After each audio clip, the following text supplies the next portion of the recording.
across something that just seems a little unlikely, and this was one of those somethings. So I did a little research on Edison and eventually called the Edison Museum and spoke to a historian there. They told me that by 1906, Thomas Edison was no longer in the electric lighting business. He had sold all of those companies to focus on other projects, but that he might have done the work as a favor to a friend. Now, at the same time, I'd come across some other stories about Thomas Edison that seemed even more unlikely. Sometimes you have to play Mythbusters when you start researching history. And a story that I read in several different books was that Thomas Edison was involved in building a concrete hotel on the boardwalk. Well, that one turned out not to be true.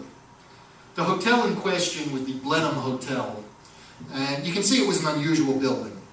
And one of the things that made it unusual is that instead of being built of wood or brick or stone, it was built of reinforced concrete, literally poured out of a mold. Well, the way Edison's name became associated with it is from photographs of the construction site. They showed mounds of bags of concrete. Every one of those bags had Thomas Edison's name on it, because right up through the 1920s, the biggest supplier of concrete in the United States was the Thomas Edison Company.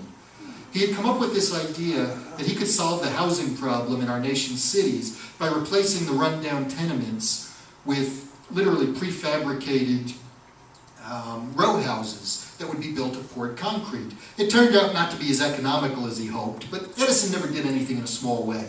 After he invented the light bulb, he created the electrical industry to supply it.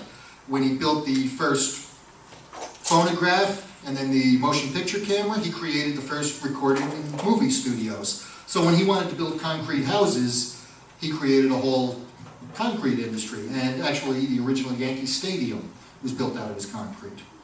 Now the Blenheim Hotel, as well as its neighbor, the Marlborough, both of those were named after palaces in England, were both designed by an architect named William Lightfoot Price. He also designed a third hotel for Atlantic City called the Traymore, and that was completed in 1915. Unfortunately, none of these hotels are still standing. They were all dynamited in the 1970s to make way for today's modern casinos. But one last note about Captain Young and his $1 Million Pier. The pilings that supported his pier are still in use today. Today they support a shopping mall called the Pier Shops at Caesars. If you had visited Atlantic City in, say, the 1980s or 1990s, it used to look like a giant ocean liner.